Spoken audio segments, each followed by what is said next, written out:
మరో breaking news చూస్తున్నాం. Mastan Sai arrest వ్యవహారంపై రాజ్ తరుణ్ మాజీ ప్రేయసి లావణ్య సంచలన ఆరోపణలు చేశారు. తాను కూడా మస్తాన్ సాయి బాధితురాలినేనని తెలిపింది. అతడి వల్ల అనవసరంగా తాను డ్రగ్స్ కేసులో ఇరుక్కున్నానని వెల్లడించింది. తాను డ్రెస్ మార్చుకుంటున్న సమయంలో తీసిన వీడియో అతడి ఫోన్లో ఉందని చెప్పింది. దాన్ని పట్టుకొని తనను బెదిరించారని ఆరోపించింది.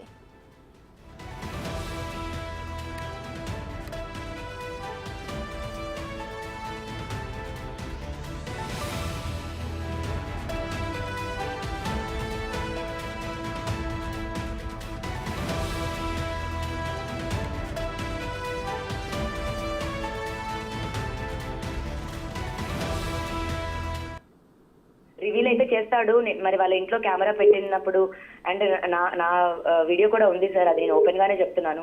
ఓ మీరు కూడా బాధితులు ఇప్పుడు ఆ వీడియోస్? నేను కూడా బాధితులనే సార్. నాది కూడా టెలికాస్ట్ చేస్తామని నన్ను బెదిరించాడు మస్తాన్. మొన్న వారం క్రిందట కూడా నన్ను బెదిరించాడండి మస్తాన్. ఓకే, అంటే ఎట్లాంటి వీడియో? సో మేము ఫస్ట్ మస్తాన్ వాళ్ళ ఇంటికి వెళ్ళినప్పుడు రూమ్ లో కెమెరా ఉండింది సార్. నేను డ్రెస్ చేంజ్ చేసుకున్నాను. ఆ వీడియో ఒకటి మస్తాన్ దగ్గర ఉండింది. అండ్ నన్ను గుంటూరులో కొట్టి నా ఫోన్స్ కాపీ చేసుకున్నప్పుడు నా iCloud and 2 Gmails Google photos through takeout ద్వారా నా ఫొటోస్ కాపీ చేసుకున్నారు సార్. సో నా పర్సనల్ ఫొటోస్ కూడా అతని దగ్గర ఉన్నాయి. అవన్నీ నేను మీడియాకి ఇస్తానని చెప్పడం జరుగుతుంది. ప్రముఖ యూట్యూబ్ ఛానల్స్ వాళ్ళందరికీ కూడా నా ఫొటోస్ అవన్నీ ఇచ్చింది మస్తానేనండి. ఓకే, ఇప్పుడు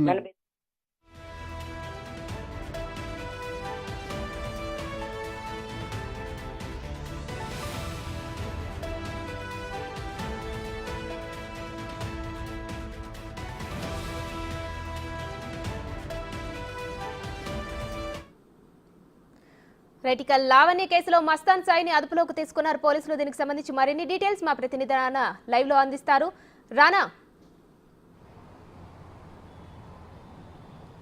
ఢిల్లీ నుంచి విజయవాడకి దాదాపు 30 గ్రాముల MDMA తీసుకొచ్చినటువంటి కేసులో మస్తాను సాయి A5గా ఉన్నాడో అతన్ని నిన్న పోలీసులు అరెస్ట్ చేసినటువంటి నేపథ్యం కనపడుతుంది. నిజానికి ఇది గత నెలలో దాదాపు 4 మందిని అరెస్ట్ చేశారు పోలీసులు. మస్తాన్ సాయి మాత్రం పరారీలో ఉన్నారు. నిన్న ఆయన్ని దగ్గర ఉన్నటువంటి సమయంలో అతన్ని అరెస్ట్ చేసినటువంటి పరిస్థితి కనపడుతుంది. అరెస్ట్ చేసినప్పుడు కొన్ని కీలకమైనటువంటి అంశాలు తెరపైకి వచ్చినటువంటి పరిస్థితి కనపడుతుంది. ముఖ్యంగా మస్తాన్ సాయికి సంబంధించినటువంటి ఫోన్లో జీమెయిల్లో ఏదైతే డ్రైవ్లో చాలా పెద్ద ఎత్తున కూడా అమ్మాయిలకు సంబంధించినటువంటి ఫొటోస్ కానీ వీడియోస్ కానీ వీడియో కాల్స్ మాట్లాడినటువంటి ఆ ఒక్క రికార్డింగ్స్ కానీ అన్నీ కూడా అది అందులో ఉన్నట్టుగా మనకు తెలుస్తుంది. అవన్నీ కూడా నిన్న బయట పెట్టినటువంటి నేపథ్యం అయితే కనపడుతుంది. దాదాపు 40 మంది దాకా కూడా అమ్మాయిలకు సంబంధించినటువంటి వీడియోస్ అతని వద్ద ఉన్నట్టుగా మనకు సమాచారం అంటున్నటువంటి పరిస్థితి కనపడుతుంది. దానితో పాటు ఇన్ని రోజులు మస్తాన్ సాయికి లావణ్యకి రిలేషన్షిప్ ఉంది అనేది కూడా ప్రముఖంగా వచ్చినటువంటి నేపథ్యంలో నిన్న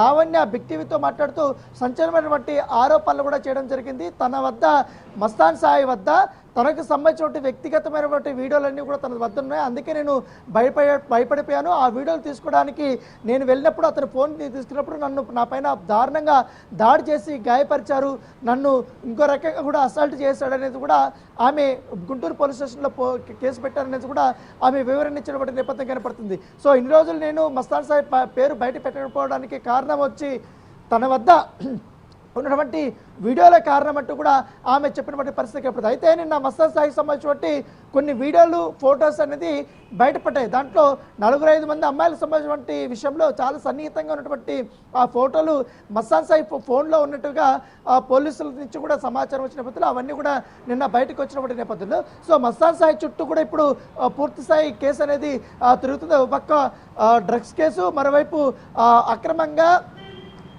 అమ్మాయిలకు సంబంధించిన ఫొటోస్ వీడియోస్ పెట్టుకొని బ్లాక్మెయిల్ చేస్తున్నారంటూ కూడా ఆ వైపు కూడా పోలీసులు దర్యాప్తు చేయడానికి ముమ్మరం చేస్తున్నటువంటి నేపథ్యం అయితే కనపడుతుంది. ఎందుకంటే దానితో పాటు లావణ్య పైన మస్తాన్ సాయికి సంబంధించిన వాళ్ళ తండ్రి కూడా కొన్ని ఆరోపణలు చేశాడు. ఎందుకంటే లావణ్యనే మస్తాన్ సాయిని గత కొంతకాలంగా కూడా బ్లాక్మెయిల్ చేస్తుంది, దాదాపు 10 కోట్ల రూపాయల వరకు కూడా డబ్బులు అడిగిందంటూ కూడా కొన్ని కామెంట్లు చేయడం జరిగింది. దానిపైన కూడా లావణ్య స్పందించింది.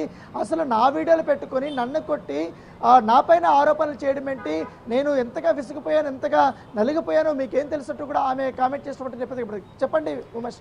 రానా, అలాగే గుంటూరులోనే సుభాని హోటల్ కూడా ఇందులో ప్రత్యేకంగా వినిపిస్తుంది. హోటల్ పేరు, ఆ హోటల్ యజమాని 2 కుమారులు కూడా ఇందులో ఇన్వాల్వ్ అయినట్టు తెలుస్తోంది. దీనిపై డీటెయిల్స్ ఏంటి రానా? ఇది మరో ఆసక్తికరమైనటువంటి పరిణామం చెప్పుకోవచ్చు. ఎందుకంటే గుంటూరు జిల్లాలోనే సుబాని హోటల్ తెలిసిన వారు ఎవరు కూడా ఉండరు, అంత ఫేమస్ అది. అక్కడ వచ్చి బిర్యానీ తినడానికి చాలా ఉత్సాహంగా చూపిస్తారు. కానీ 4 సంవత్సరాలకు ముందే ఈ సుబాని హోటల్ సంబంధించిన యజమాని కుమారులు ఎవరైతే ఉన్నారో కాజా కానీ అలాగే షరీఫ్ కానీ వీళ్ళిద్దరు కూడా డ్రగ్స్ కేసులో అప్పుడు ఇరుక్కుపోయారు. అప్పుడు అరెస్ట్ అయినటువంటి సందర్భం. ఇప్పుడు తాజాగా 30 గ్రాముల ఎండిఎంఏ ఢిల్లీ నుంచి తీసుకొచ్చి ఆ కేసులో విజయవాడ రైల్వే స్టేషన్ దగ్గర వాళ్ళు ఉండడము, అక్కడ రెడీ హ్యాండెడ్గా ఎన్ఫోర్స్మెంట్ డిపార్ట్మెంట్ వాళ్ళని పట్టుకోవడము, ఇవన్నీ ఒక సంచలనంగా మారినటువంటి నేపథ్యం కనపడుతుంది. దానితో పాటు ఈ కేసులో కూడా మస్తాన్ సాయికి లింక్ ఉంది. దాంతోపాటు ఇక్కడ హైదరాబాద్ ఉన్నటువంటి వరలక్ష్మి టిఫిన్ సెంటర్లో కూడా మస్తాన్ సాయి డ్రగ్స్ సరఫరా చేసినట్టుగా ఆనవాళ్ళు దొరికిన నేపథ్యంలో మస్తాన్ సాయికి ఈ సుబాని హోటల్ సంబంధించినటువంటి ఇద్దరు ఎవరైతే కాజా కానీ తర్వాత షరీఫ్ కానీ వీళ్ళు ముగ్గురు దాదాపు చాలా సంవత్సరాల నుంచి కూడా లగ్జరీ లైఫ్కి అలవాటు పడి ఎక్కడి నుంచి కూడా గంజా కానీ ఎండిఎంఏ కానీ కోకే కానీ వీళ్ళని తీసుకొని వచ్చి ఇటు విజయవాడ గుంటూరులో ఉన్నటువంటి కొంచెం సంపన్నుల పైన టార్గెట్ చేసి వాళ్ళకి సప్లై చేసినట్టుగా పోలీసులు నిర్ధారించారు. వాళ్ళు ఆల్రెడీ కూడా గత నెలలే అరెస్ట్ చేసినటువంటి నేపథ్యం అయితే కనపడుతుంది. తాజాగా 2 వరలక్ష్మి టిఫిన్స్ ఇట్లా సుబాని హోటల్స్ దగ్గర 2 వైపులా కూడా ఇట్లా డ్రగ్స్కి సంబంధించినటువంటి ఆనవాళ్ళు లభ్యమవడం అంటే ఇది ఒక కొంతగా కలవరపెట్టే అంశంగానే పరిగణించాల్సినటువంటి నేపథ్యం కనపడుతుంది. పోలీసులు కూడా అన్ని కోణాల్లో కూడా విచారిస్తున్నారు. ఎప్పటి నుంచి కూడా కాజా కానీ షరీఫ్ కానీ వీరు డ్రగ్స్ దందాలో ఉన్నారు. దాంతోపాటు మస్తాన్ సాయి ఎప్పుడు వీళ్ళకి పరిచయం అయ్యారు, మస్తాన్ సాయి ఎప్పుడు ఎక్కడ పంపంటే ఎక్కడ లొకేషన్ పంపిస్తే అక్కడికి వీళ్ళు వెళ్ళి అక్కడ తీసుకురావడము, దాన్ని ఇక్కడ సప్లై చేసి పెద్ద మొత్తంలో డబ్బులకి వీళ్ళు డ్రగ్స్ని అమ్మడం లాంటి విషయాలన్నీ కూడా బయటకు పడ్డాయి. కాబట్టి ఆ కోణంలో కూడా పోలీసులు పూర్తి స్థాయిలో విచారణ చేస్తున్నారు. దాంతోపాటు సుబాని హోటల్కి సంబంధించిన మరికొంతమంది ఎవరైనా ఇన్వాల్వ్ అయి ఉన్నారన్న దానిపై కూడా పోలీసులు విచారణ చేపిస్తున్నట్టు నేపథ్యం. సో ఏదేమనకని రాజ్ తరుణ్తో మొదలైనటువంటి కేసు మస్తాన్ సాయి, లావణ్య, ఇప్పుడు సుబాని హోటల్కి సంబంధించినటువంటి కుమారులు అందరూ కూడా ఇప్పుడు దీంట్లో ఇరకపోయినటువంటి నేపథ్యం కనపడుతుంది. Right, thank you Rana.